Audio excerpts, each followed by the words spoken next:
નમસ્કાર દર્શક મિત્રો, સ્વાગત છે આપ સર્વેનું જીટીપીએલ જૂનાગઢ ન્યૂઝમાં। સૌપ્રથમ આજના મુખ્ય સમાચાર। જોશીપુરામાં આવેલ પાણીના સંપની મહાનગરપાલિકાએ સફાઈ કરતા લાખો લીટર કદડો અને માછલીઓ નીકળી। સ્થાનિકો અત્યાર સુધી આવું પાણી પીતા હોવાનો કોંગ્રેસનો આક્ષેપ। રાજકોટ અગ્નિકાંડ પછીના પોણા 2 મહિનાથી બંધ પડેલી ભવનાથની વિવિધ રાઇડ્સ ફરી શરૂ કરવા ધંધાર્થીઓની માંગ। ગઈકાલે મ્યુનિસિપલ કમિશનરના નિવાસસ્થાને લોકોના ટોળા થયા એકઠા। જૂનાગઢના નાથ ભૂતનાથનો પાટોત્સવ લઘુરુદ્ર યજ્ઞ અને સંત ભોજન સાથે શ્રદ્ધાભેર ઉજવવામાં આવ્યો। અને 4.5% લેખે 1 મહિનાનું વ્યાજ ન ભરતા વેપારીની દુકાનનો સામાન ઉપાડી જઈ જાનથી મારી નાખવાની ધમકી આપનાર 2 શખ્સો પોલીસ કસ્ટડીમાં। આ તમામ સમાચાર આપણે વિગતવાર જોઈએ તે પહેલા લઈએ એક બ્રેક।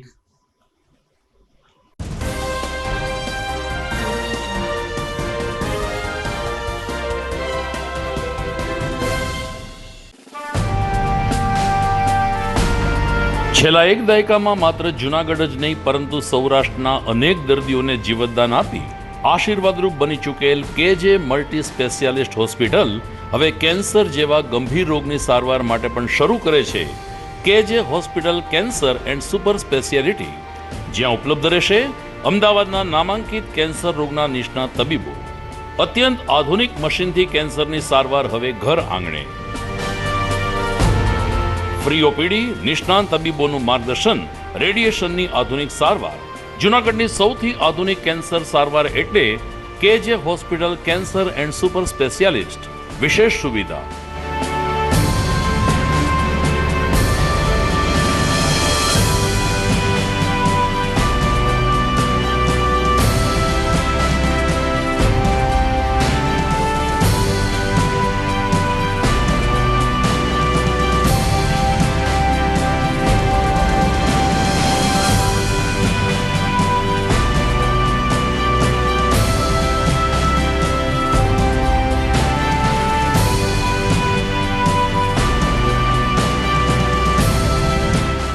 કેજે hospital cancer and super speciality, Ganga પાર, કેજે હોસ્પિટલની સામે, ઝાંઝરડા ચોકડી, જૂનાગઢ।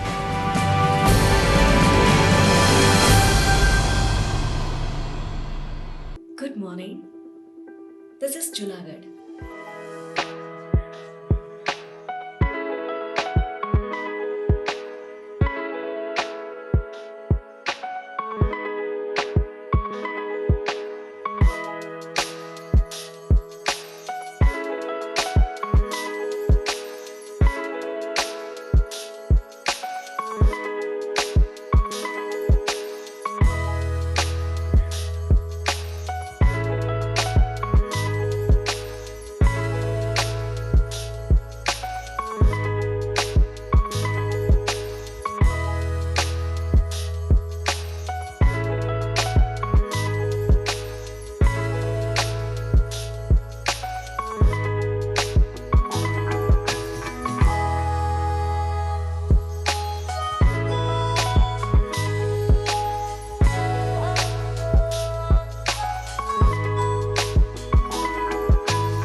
હવે જોઈએ સમાચાર વિસ્તારથી। બંગાળની ઉપખાડીમાં એર સર્ક્યુલેશન સર્જાયું હોવાને કારણે 16 થી 20 જુલાઈ સમગ્ર ગુજરાતમાં ભારે વરસાદની આગાહી કરવામાં આવી છે. દક્ષિણ ગુજરાત અને અમદાવાદ સહિતના શહેરોમાં આજે દિવસભર મુશળધાર મેઘો ત્રાટક્યો હતો, પરંતુ જૂનાગઢમાં લોકો મેઘરાજાની કાગડોળે રાહ જોઈ રહ્યા છે. છેલ્લા એક અઠવાડિયાથી ડામાડોળ પરિસ્થિતિ વચ્ચે લોકો અસહ્ય ઉકળાટનો સામનો કરે છે. ક્યારેક ક્યારેક વરસાદી વાદળો બંધાય છે ને હળવા છાંટા પડે છે કે મધ્યમ ઝાપટું પડે છે, પરંતુ હજુ મેઘ સવારી સંતોષકારક આવી નથી, જેને કારણે લોકોને પણ ઉચાટ છે. હવામાન ખાતાએ જણાવ્યું છે કે સમગ્ર ગુજરાતમાં 20 જુલાઈ સુધીમાં ભારેથી અતિ ભારે વરસાદ વરસી શકે છે અને આગાહીને સમર્થન મળતું હોય તેમ આજે અમદાવાદમાં પણ વરસાદ તૂટી પડ્યો હતો, પરંતુ સૌરાષ્ટ્રમાં હજુ લગભગ કોરું ધાકોડ માહોલ છે, જેને કારણે લોકોને આશા છે કે હવે પછીના 4 કે 5 દિવસ આ સપ્તાહ દરમિયાન વરસાદ આવશે ને તમામ સમસ્યાઓ દૂર થશે. જૂનાગઢ મહાનગરપાલિકા દ્વારા ગોપાલવાડી વિસ્તારમાં આવેલ સંપની સફાઈ કામગીરી કરવામાં આવી હતી. જોશીપુરા અને આસપાસની સોસાયટીની 35,000 જેટલી વસ્તીને આ સંપમાંથી પાણી પૂરું પાડવામાં આવે છે. કોર્પોરેશન દ્વારા સફાઈ કરવામાં આવી ત્યારે લોકોના આશ્ચર્ય અને રોષ વચ્ચે આ સંપમાંથી લગભગ 3 લાખ લીટર જેટલો તો કદડો બહાર નીકળ્યો. સંપની પાણીની ક્ષમતા 20 લાખ લીટરની છે, જેમાંથી 3 લાખ લીટર જેટલો કદડો બહાર નીકળતા જોશીપુરાની ગલીઓ અને મુખ્ય રસ્તા ઉપર પાણીની રેલમછેલ અને કદડો ગારા કીચડનું સામ્રાજ્ય છવાઈ ગયું. એટલું જ નહીં, આ સંપના પાઇપમાંથી જીવતી માછલીઓ પણ બહાર તરફડિયા મારવા લાગીને કેટલી બધી માછલીઓને બચાવવાનો સ્થાનિક લોકો દ્વારા પ્રયાસ કરવામાં આવ્યો. કોંગ્રેસના નગરસેવક લલિત પરસાણાએ કહ્યું કે 35,000થી વધુ વસ્તી અત્યાર સુધી આવું દૂષિત પાણી અને માછલીવાળું પાણી પીતી હતી. લોકોના સ્વાસ્થ્ય સાથે ચેડા કરનાર મહાનગરપાલિકાએ ફિલ્ટર પ્લાન્ટના માત્ર બણગા ફૂંક્યા છે. જૂનાગઢ વાસીઓને ફિલ્ટર વાળું પાણી મળતું નથી. દૂષિત પાણીને તરફડિયા મારતી માછલીઓ જોઈને લોકોમાં પણ રોષ જોવા મળ્યો હતો અને સોશિયલ મીડિયામાં પણ આ બાબતે કોર્પોરેશનના પદાધિકારીઓની ભારે ટીકા થઈ હતી. આજે આપણે જોઈએ કે આ ગોપાલવાડી સંપની સફાઈ કરવામાં આવી છે. થોડાક સમય પહેલાં મહિલાઓ જે દૂષિત પાણી આવતું એ બાબતે મહાનગરપાલિકા કચેરી ખાતે ગઈ હતી અને અધિકારીને ખખડાવ્યા હતા. ત્યારબાદ આજે આ ટાંકાની સફાઈ કરવામાં આપણે જોઈ શકીએ કે ટાંકામાં 5 થી 6 ટ્રેક્ટર જેટલી માટી અને કદડો છે. આજે કાઢવામાં આવ્યો હતો અને આપણે જોઈ શકીએ કે રોડ ઉપર જ્યારે પાણી કાઢવામાં આવ્યું ત્યારે અંદર પુષ્કળ માત્રામાં માછલીઓ છે એ રોડ ઉપર આવી હતી. એ આપણે વિડીયો જોઈ શકીએ. જો આ નીચે તગારામાં છે એ માછલીઓ એ જોઈએ આપણે. અને આ તો ખાલી સામાન્ય આટલી રેસ્ક્યુ કરવામાં આવી છે. અને બીજી આ રોડ જો રોડ ઉપર જે પાણી આવ્યું હતું, આ રોડ ઉપર માછલીઓ આવી હતી. જે ટાંકેથી સીધું પાણી આવ્યું હતું એમાંથી આ માછલીઓ રોડ ઉપર આવી હતી અને કેટલી બધી માછલીઓ તો મરી ગઈ છે. અને આટલી આ લોકો જે છે અહીંના રહેવાસીઓ એના દ્વારા બચાવી અને તળાવ ખાતે ક્યાંય સોનરક નદીમાં એને છોડવામાં આવશે. આ મહાનગરપાલિકાના પાપે આપણે જોઈ શકીએ કે એટલા જીવ પણ મરી રહ્યા છે. જો પાણી ફિલ્ટર થતું હોય તો ક્યારેય સંપમાં માછલીઓ આવે અને આ 1-2 4-4 5-5 6-6 ઇંચની માછલીઓ છે. 1-1 ફૂટ જેવી માછલીઓ છે. તો ફિલ્ટર પાણી થતું હોય તો આવી માછલીઓ આવા જીવવામાં આવે જ નહીં. એટલે આ મહાનગરપાલિકાની ભયંકર બેદરકારી છે. એટલે જે ફિલ્ટર પ્લાન છે એ ચાલુ નથી, એ સાબિત થાય છે. એટલે હવે જે કમિશનરજીને વિનંતી છે કે આ જે પૂર્વવત વ્યવસ્થિત એનું તપાસ કરી ચેકિંગ કરી અને વ્યવસ્થિત પાણી ફિલ્ટર થાય, માટી અને આવા જીવો જે છે એ ટાંકામાં ન આવે અને એના મૃત્યુ ન થાય એની ખાસ તકેદારી રાખે. જૂનાગઢ વાસીઓ માટે ને ખાસ કરીને નાના બાળકો માટે મનોરંજનનું એકમાત્ર માધ્યમ છે એ ભવનાથનું મેદાન, કે જ્યાં દર રવિવારે એક લોકમેળો ભરાય છે. નાની મોટી ચક્કરડી રાઈડ, જમ્પિંગ વગેરે રાઇડ્સમાં રવિવારની સાંજ બાળકો આનંદ કરતા હોય છે. પરંતુ રાજકોટમાં જ્યારથી અગ્નિકાંડ થયો છે ત્યારથી આ તમામ રાઇડ્સ બંધ કરી દેવામાં આવી છે. લગભગ પોણા 2 મહિનાથી આ રાઇડ સંચાલકો રોજી રોટી વગરના થઈ ગયા છે, જેને કારણે તેઓને 2 ટંકનું જમવાનું પણ મળી શકતું નથી. આ સ્થિતિમાં હવે આ રાઇડ ફરીથી શરૂ કરવી જોઈએ તેવી લાગણી સાથે ગઈકાલે રવિવારે મ્યુનિસિપલ કમિશનરના નિવાસ સ્થાને આ રાઇડના ધંધાર્થીઓ પહોંચ્યા હતા. રાઇડ સંચાલકોનું કહેવું છે કે ભવનાથનું મેદાન વિશાળ છે, અહીં આગ લાગવાની સંભાવના નહિવત છે અને કદાચ કોઈ આકસ્મિક આગ લાગે તો પણ વિશાળ જગ્યા હોવાને કારણે લોકો પોતાનો બચાવ કરી શકે છે, જેને કારણે હવે 1.5-2 મહિનાથી બંધ પડેલી રાઇડ ફરીથી શરૂ કરવા માગણી કરવામાં આવી છે. રાઇડના ધંધાર્થીઓએ ચીમકી આપી હતી કે જો 1 કે 2 દિવસમાં નિર્ણય લેવામાં નહીં આવે તો અમે તમામ સંચાલકો મૌન ધારણ કરીને ધરણા ઉપર બેસશું. મારું નામ ભરડવા નિલેશભાઈ છે. ભવનાથમાં અમે 15 વર્ષ ત્યાં ધંધો કરીએ છીએ રાઈડનો. હવે આ રાજકોટમાં અગ્નિકાંડ થયો એ ખૂબ જ દુઃખદ ઘટના બની છે. હવે પરબની અંદર મેળો છે તો હવે અહીંયા ભવનાથમાં અમારી નાની નાની રાઈડો છે એ ચાલુ કરાવી દે છે કે હાથથી નાલે છે એવી સરકારશ્રીને અમારી નમ્ર વિનંતી છે. એટલે તમે ક્યાં આવ્યા હતા? અત્યારે કમિશનર સાહેબના બંગલે આવ્યા હતા. કમિશનર સાહેબે કોઈ જાતનો જવાબ આપ્યો નથી. હવે સોમવારે અમારો એવો વિચાર છે કે કમિશનર સાહેબની ઓફિસે જશું, રજૂઆત કરશું અમારી રીતે. જો આગળ નહીં ખુલે તો શું કરશો? તો અમારી રીતના ત્યાં મૌન ધારણા કરશું. અમે અમારો ધંધો આના ઉપર જ છે. અમે આના ઉપર જ અમારી બધાનું ઘર હાલે છે. મારું નામ કટારિયા પ્રકાશ છે અને અમે ભવનાથ જે જિલ્લા પંચાયતનું ગ્રાઉન્ડ છે ત્યાં રમતગમતના સાધનો ચલાવીએ છીએ કે જે એવા સાધનો કે જે હાથથી ચાલે છે કે જેમાં કોઈ જાનહાનિ થાય એમ નથી. બરાબર, એની પરવાનગી માટે અમે શ્રી કમિશનર સાહેબના બંગલે ગયા હતા અને બંગલે ગયા પણ ત્યાં કમિશનર સાહેબ અમને મળ્યા નહોતા કે જે આ ઘટના બની છે ટીઆરપી ગેમ ઝોનની એ બહુ દુઃખદની વાત છે, પણ એને બહુ ઝાઝો સમય વીતી ગયો છે અને એવું નથી પણ ગુજરાતમાં ઠેર ઠેર જગ્યાએ મેળાના આયોજન થયા છે. આપણે ગુજરાતની જ વાત કરીએ તો પરબધામ હમણાં અષાઢી બીજનો મેળો થયો હતો, ત્યાં પણ ટોટલી રાઈડો હતી કે નાની નહીં કે જે મોટી, તો પણ એને પણ પરવાનગી આપવામાં આવી હતી. તો અમે તો ભવનાથમાં સામાન્ય કે જે હાથથી ચાલે છે કે જેમાં કોઈ પાવરની જરૂર પડતી નથી કે જે હાથથી ચાલે છે એવી રાઈડો ચલાવવાની પરવાનગી લેવા ગયા હતા, પણ કમિશનરે અમને કોઈ જાતનો ઉત્તર આપ્યો નથી, અમને મળવા આવ્યા નથી. જો આગળ નહીં થાય તો શું કરશો? આગળ નહીં થાય તો અમે સોમવારે અમે એવો નિર્ણય કર્યો છે કે સોમવારે અમે કમિશનરના બંગલે જઈશું અને ત્યાં તેમને આવેદનપત્ર દઈશું. જ્યાં સુધી અમારી માંગની સ્વીકારવામાં ના આવે ત્યાં સુધી અમે ધરણા ઉપર બેસશું અને મૌન ધરણા ઉપર બેસશું.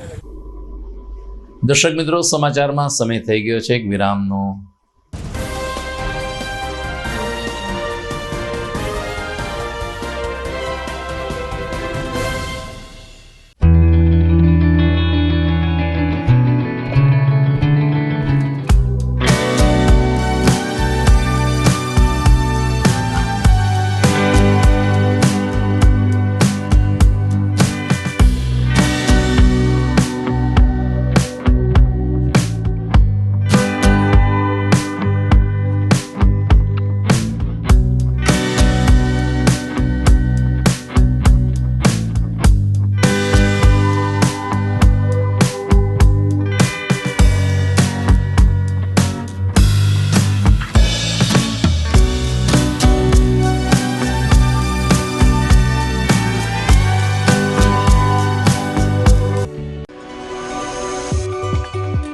જૂનાગઢના યુવા ક્રિકેટ પ્રેમીઓ માટે આનંદના સમાચાર. જૂનાગઢમાં સૌ પ્રથમ વખત શરૂ થઈ ચૂક્યું છે box cricket. The fun Leo resorts and ક્લબના ભવ્ય ટેરેસ ઉપર બોક્સ ક્રિકેટ.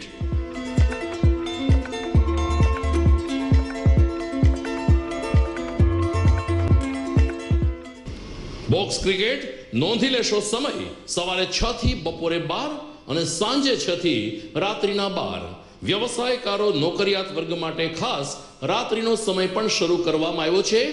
એક વખત અચૂક રમો બોક્સ ક્રિકેટ. યુવા ક્રિકેટરોને ઉત્તેજન આપતા the fun Leo resorts and ક્લબના આ નવતર અભિગમમાં જોડાઓ અને બોક્સ ક્રિકેટનો આનંદ માણો. વિશેષ માહિતી અને રજીસ્ટ્રેશન માટે સંપર્ક 0285 2658 444.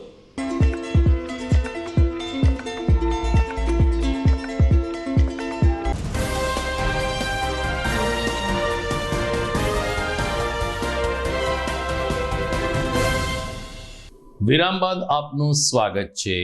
જૂનાગઢના નાથ ભૂતનાથ આ મહાદેવનો પાટોત્સવ આજે શ્રદ્ધાભેર ઉજવવામાં આવ્યો હતો.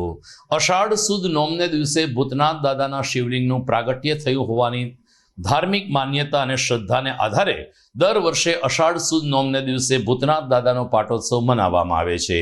આ શૃંખલામાં આજે વહેલી સવારથી જ આરતી સાથે ભૂતનાથ દાદાના કમાડ ખુલ્યા હતા અને દિવસભર શિવ ભક્તોનો અવિરત પ્રવાહ દાદાના દર્શનાર્થે રહ્યો હતો. મહંત મહેશગીરી બાપુ દ્વારા આજે ભૂતનાથ દાદાના પાટોત્સવ નિમિત્તે વિશેષ લઘુરુદ્ર પૂજા, હવન અને સંત ભોજન તેમજ સેવકોને ભોજન સહિતના ઉપક્રમો યોજાયા હતા. જ્યારે સાંજે દિવ્ય શણગાર અને મહાઆરતી દ્વારા ભૂતનાથ દાદાની આરાધના કરવામાં આવી હતી.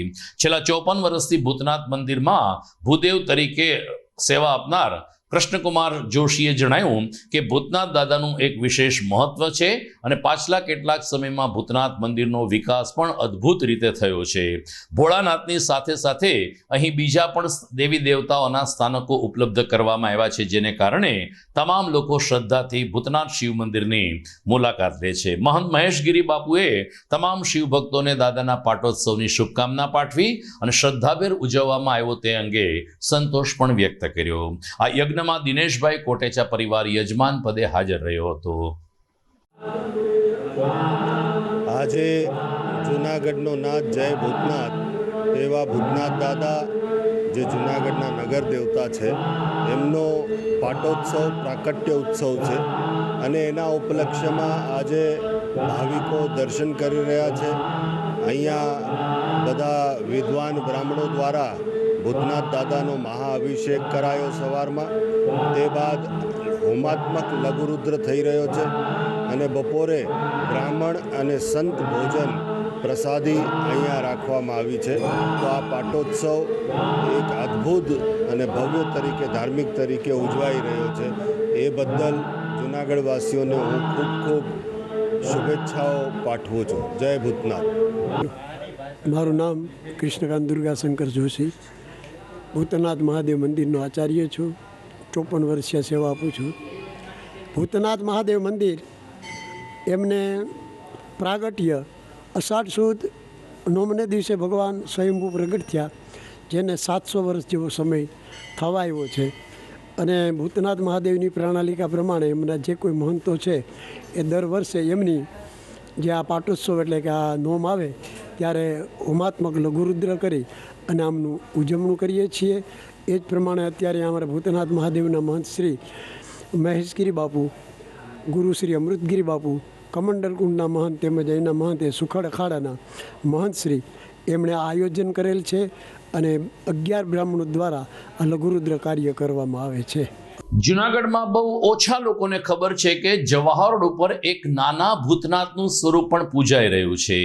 જે રીતે ભૂતનાથ મંદિર છે એ જ દિવસે અષાઢ સુદ નોમને દિવસે 1923ની સાલમાં જવાહર રોડ ઉપર ભીડભંજન મંદિરની સામે બુચ પરિવારના નિવાસસ્થાને એક શિવલિંગનું સ્વયંભૂ પ્રાગટ્ય થયું હતું. એ દિવસ પણ અષાઢ સુદ નોમનો હોવાને કારણે બુચ પરિવાર દ્વારા આ દિવ્ય શિવલિંગને ભૂતનાથ, નાના ભૂતનાથ એવું નામ આપવામાં આવ્યું. આજે આ નાના ભૂતનાથનો પણ 157મો પાટોત્સવ બુચ પરિવાર દ્વારા ઉજવવામાં આવ્યો હતો. દિગંતભાઈ બુચ દ્વારા આજે સવારે લઘુરુદ્રનું આયોજન કરવામાં આવ્યું હતું અને ખાસ કરીને નાના ભૂતનાથને પણ દિવ્ય શણગાર કરવામાં આવ્યો હતો. સંજય પ્રસાદ બુચ અને તેના પરિવાર દ્વારા નિયમિત રીતે આ શિવલિંગની પૂજા અર્ચના, શ્રાવણ માસના સોમવારે દીપમાળા અને વિશેષ ધાર્મિક આયોજનો થતા રહે છે. ત્યારે આ જ પરિવારની ચોથી પેઢી એવા તીર્થ પ્રેરક બુચે સૌ કોઈને જય ભૂતનાથ કહી અને આ મંદિરના મહાત્મ્ય વિશે અને મંદિરના પ્રાગટ્ય વિશે માહિતી આપી હતી. જય ભૂતનાથ. હું તીર્થ પ્રેરક બુચ. આજ રોજ અષાઢ સુદ નોમ એટલે કે શ્રી નાના ભૂતનાથ મહાદેવનો પાટોત્સવ વિક્રમ સંવત 1923ના રોજ અમારા પૂર્વજોએ સ્થાપના કરેલ. આજ રોજ વિક્રમ 2080ના રોજ 157 વર્ષ પૂર્ણ કરેલ છે. સવારે લઘુરુદ્ર અને સાંજે દીપમાળા મહાઆરતી જેવા કાર્યક્રમ હોય છે. શ્રાવણ માસમાં 4 સોમવાર તેમજ શિવરાત્રિએ પણ શણગાર દર્શન, આરતી સહિતના કાર્યક્રમ હોય છે. અમારા સર્વ ભુજ કુટુંબ ઉપર ભૂતનાથ મહાદેવની અસીમ કૃપા રહેલી છે. જય ભૂતનાથ. श्रीवंतिका बकुल चंपकपाटलाभ्ये पुन्नार जाति कर वीर रसाल पुष्पे बिल्व प्रवाल तुलसी हरिद्रा कंकुम तथा सिंधुरेण प्रदास्यामि सौभाग्यं प्रतिगृह्यतम् अतः सौभाग्य द्रव्याणि समर्पयामि.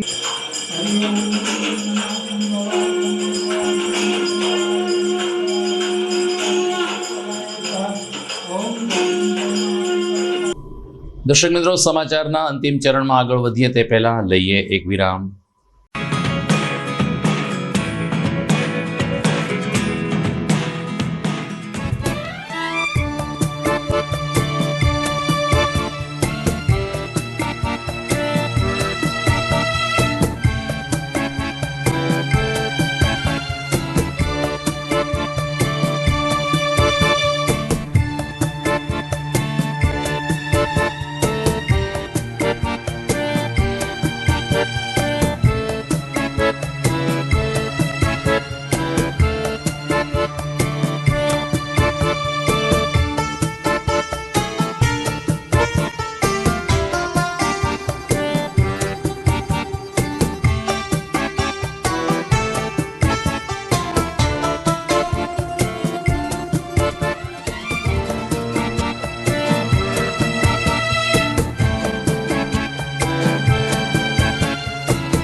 અભિનંદન વેવાય. એ આજનો દિવસ આપણા માટે ખૂબ શુભ છે, કેમ કે તમારી દીકરી નિશા અને મારા દીકરા સંજુના લગ્નની તારીખ નક્કી થઈ ગઈ ને. હાજી હાજી પપ્પા, લગ્નની તારીખ તો નક્કી થઈ ગઈ, પણ લગ્ન માટેની જ્વેલરીઓ? સંજુ બેટા, તારા દાદાજીના વખતથી ચોકસી હીરાલાલ મકનજીની જૂની પેઢી છે ને, એની સાથે આપણો વર્ષો જૂનો ઘરોબો છે, જે અત્યારે જય ભવાની જ્વેલર્સના નામે ફેમસ છે બેટા. જય ભવાની જ્વેલર્સ મતલબ ચોકસી બજાર, જુનાગઢ? તમે પણ જય ભવાની જ્વેલર્સ સાથે? અમે ભલે રાજકોટના હોઈએ, પરંતુ જય ભવાની જ્વેલર્સ સાથે અમારો પરિવાર પણ વર્ષોથી સંકળાયેલો છે, જ્યાં છેતરાવાની કોઈ શક્યતા જ નથી. આને કહેવાય સોનામાં સુગંધ ભળી. વાવ બેટા, ચાલો આપણે સૌ જઈએ જય ભવાની જ્વેલર્સના શોરૂમ પર. તમે લોકો જઈ આવો, હું રસોઈ બનાવી રાખું. લક્ષ્મી, આપણા દીકરાના લગ્નમાં થોડા દાગીના તારા માટે થઈ જાય. હે ચાલો મમ્મી. ચાલો ચાલ બેટા.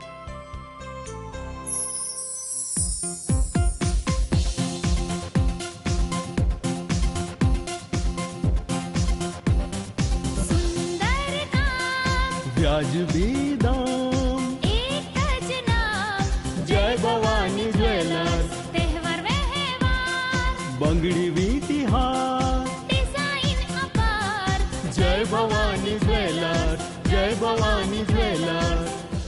એક્સક્લુઝિવ દાગીના ખરીદવા માટે વિશ્વાસપાત્ર એક જ નામ, જય ભવાની જ્વેલર્સ, ચોકસી બજાર, જુનાગઢ.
ઘર લગ્ન માટે તૈયાર છે. બસ તારા આવવાની રાહ જોઈ રહ્યો છું. નવું ફર્નિચર, નવું ટીવી, નવો કેબલ. કેબલ? આજના જમાનામાં કેબલ? ખૂબ જ સરળ પરિવાર છે. જ્યારે આ છે તો બીજા કંઈની શું જરૂરત? જ્યારે આ છે તો બીજા કંઈની શું જરૂરત છે? GTPL ઓફર કરે છે HD પિક્ચર ક્વોલિટી અને GTPL ની 24/7 ગ્રાહક સપોર્ટ. આ તે જમાનાનું નહીં, આ જમાનાનું કનેક્શન છે. કાલે લગન કરી લઈએ.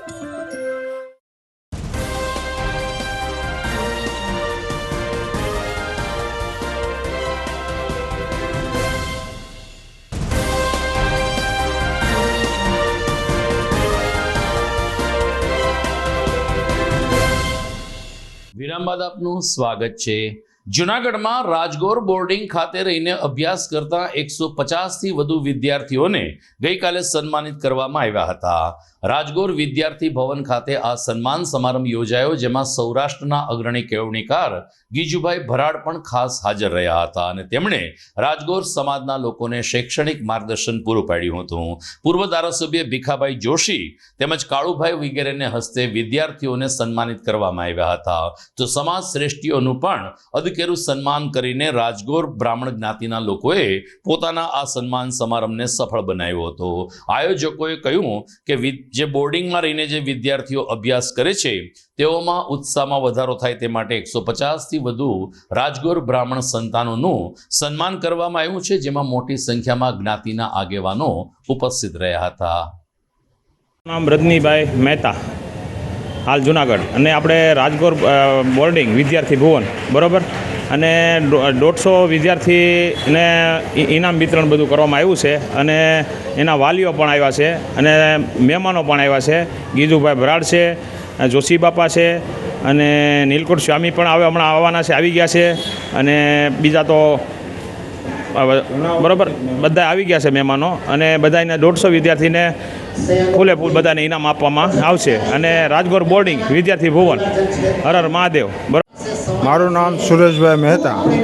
આજે અમે રાજગોર બ્રાહ્મણ સેવા મંડળ તરફથી સરસ્વતી સન્માન કરી રહ્યા છીએ. તો એમાં ઉપસ્થિત મહેમાનો ગીજુભાઈ ભરાડ, કાળુ બાપા, જોશી બાપા વગેરે વગેરે, ગીજુભાઈ ભરાડ વગેરે મહેમાનો ઉપસ્થિત રહ્યા છે. એની હાજરીમાં અમે સરસ મજાનું આજે સરસ્વતી સન્માન કરી રહ્યા છીએ અને લગભગ કમસે કમ 150 વિદ્યાર્થીને આજે અમે શિલ્ડ કિટ ને બધું આપવાના છીએ અને એ બાબત બધે જ્ઞાતિનો સાથ સહકાર ખૂબ મળેલ છે. જૂનાગઢ પોલીસ ગમે તેટલી કડક બને, સતર્ક બને, આમ છતાં છાશવારે વ્યાજખોરોની દાદાગીરી મીડિયામાં ચમકતી રહે છે. આવી જ એક ઘટનામાં તાલુકા પોલીસે 2 વ્યાજખોરોને દબોચી લીધા કે જ્યારે આ બંને વ્યાજખોરોએ એક જરૂરિયાતમંદ વેપારીને 18,000 રૂપિયા ન ચૂકવવા બદલ દુકાનનો સામાન ઉપાડી જઈને જાનથી મારી નાખવાની ધમકી આપી હતી. પોલીસના ચોપડેથી મળતી વિગત અનુસાર જૂનાગઢમાં જલારામ મંદિર સામે પાન અને કોલ્ડ ડ્રિંક્સની દુકાન ધરાવતા ભૌતિકભાઈ પટાટે 6 મહિના પહેલા વેપાર અર્થે ખલીલપુરમાં રહેતા વિશાલ ભીમભા પાસેથી 4 લાખ રૂપિયા 4.5% વ્યાજે લીધા હતા અને દર મહિને 18,000 રૂપિયા વ્યાજ ચૂકવતા હતા. 1 મહિનો વ્યાજ ન ચૂકવી શકતા વિશાલ ભીમભા અને પ્રદીપસિંહ વાઘેલાએ દુકાન ઉપર આવીને રૂપિયા 60,000ની કિંમતનું બાઇક તેમજ 2 લાખની કિંમતનો કેમેરો બળજબરીથી ઉઠાવી ગયા અને જો બાકીના પૈસા નહીં ચૂકવે તો જાનથી મારી નાખવાની ધમકી આપી. ભૌમિકભાઈએ તાલુકા પોલીસ સ્ટેશનમાં ફરિયાદ નોંધાવતા પોલીસે બંને આરોપીની ધરપકડ કરીને રિમાન્ડ માટેની તજવીજ હાથ ધરી છે. ગતરોજ તારીખ 13 જુલાઈ 2024ના રોજ તાલુકા પોલીસ સ્ટેશન વિસ્તારમાં વ્યાજ વટાવ નાણાધીરધાર અધિનિયમ મુજબ એક ગુનો દાખલ કરવામાં આવે છે. જે મુજબ હકીકત એવી છે કે ફરિયાદી ભૌતિકભાઈ કિશનભાઈ પટાટ કે જેમણે આરોપી વિશાલ ભીમભા અને પ્રદીપસિંહ વાઘેલા પાસેથી 4 લાખ રૂપિયા 4.5% લેખે વ્યાજે લીધેલ હતા અને જેને દર મહિને 18,000 રૂપિયા વ્યાજ ચૂકવતા હતા. પરંતુ ભૌતિકભાઈની પરિસ્થિતિ ખરાબ હોવાના કારણે તેઓ 1 મહિનાનું વ્યાજ ચૂકવી શકેલ ન હતા, જેના કારણે આરોપીઓ તરફથી તેમને જાનથી મારી નાખવાની ધમકી આપવામાં આવેલ હતી તથા વારંવાર ફોન કરીને તથા રૂબરૂ ધમકી આપવામાં આવેલ હતી, જેના કારણે આ ઉપરાંત હપ્તો ન ચૂકવી શકવાના કારણે આરોપીઓ દ્વારા ફરિયાદીની દુકાનમાંથી માલ સામાન ભરી લેવામાં આવેલ જેનાથી ત્રાસીને ફરિયાદી દ્વારા તાલુકા પોલીસ સ્ટેશન ખાતે આમના વિરુદ્ધ ગુનો દાખલ કરવામાં આવેલ છે. આરોપી ઝડપાઈ ગયેલ છે અને તેમને 1 દિવસના રિમાન્ડ મળેલ છે. તો દર્શક મિત્રો, અમે શનિવારે જણાવ્યું હતું કે રમતગમત પ્રેમી લોકોનો રવિવાર યાદગાર બનશે અને ગઈકાલે યાદગાર બની ગયો. પ્રથમ તબક્કો ભારત અને ઝિમ્બાબ્વે વચ્ચેની 5મી T20નો રહ્યો, જેમાં ભારતે ફરીથી એકવાર ઝિમ્બાબ્વેને હરાવીને 4-1થી શ્રેણી ઉપર કબજો લીધો. ત્યારબાદ વિમ્બલ્ડન ફાઇનલ શરૂ થયું ને સ્પેનના અલ્કરાઇઝે ભૂતપૂર્વ ચેમ્પિયન યોકોવિકને 3 સેટમાં સીધો પરાજય આપીને સતત બીજી વખત ચેમ્પિયનશિપ હાંસલ કરી. રાત્રે 12:30 કલાકે યુરો કપ ફૂટબોલ ફાઇનલમાં ઇંગ્લેન્ડ અને સ્પેન વચ્ચેની ટક્કર થઈ, જેમાં સ્પેને ઇંગ્લેન્ડને પરાજય આપીને ચેમ્પિયનશિપ હાંસલ કરી. આમ ગઈકાલે સ્પેનનો દિવસ આગળ રહ્યો. અલ્કરાઇઝે વિમ્બલ્ડનમાં અને યુરો કપમાં સ્પેનની ટીમે જય જયકાર કર્યો. તો દર્શક મિત્રો, આ તમામ સમાચારો આપે જોયા GTPL જુનાગઢ ન્યૂઝમાં. વિદાય લેતા પહેલા જોઈએ મુખ્ય સમાચાર ફરી એકવાર. જોશીપુરામાં આવેલ પાણીના સંપની મહાનગરપાલિકાએ સફાઈ કરતા લાખો લીટર કદડો અને માછલીઓ નીકળી. સ્થાનિકો અત્યાર સુધી આવું પાણી પીતા હોવાનો કોંગ્રેસનો આક્ષેપ. રાજકોટ અગ્નિકાંડ પછીના પોણા 2 મહિનાથી બંધ પડેલી ભવનાથની વિવિધ રાઇડ્સ ફરી શરૂ કરવા ધંધાર્થીઓની માંગ. ગઈકાલે મ્યુનિસિપલ કમિશનરના નિવાસસ્થાને લોકોના ટોળા થયા એકઠા. જૂનાગઢના નાથ ભૂતનાથનો પાટોત્સવ લઘુરુદ્ર યજ્ઞ અને સંત ભોજન સાથે શ્રદ્ધાભેર ઉજવવામાં આવ્યો. અને 4.5% લેખે 1 મહિનાનું વ્યાજ ન ભરતા વેપારીની દુકાનનો સામાન ઉપાડી જઈ જાનથી મારી નાખવાની ધમકી આપનાર 2 શખ્સો પોલીસ કસ્ટડીમાં. તો ફરી મળીશું આવતીકાલે રાત્રે. મને રજા આપશો. ધન્યવાદ.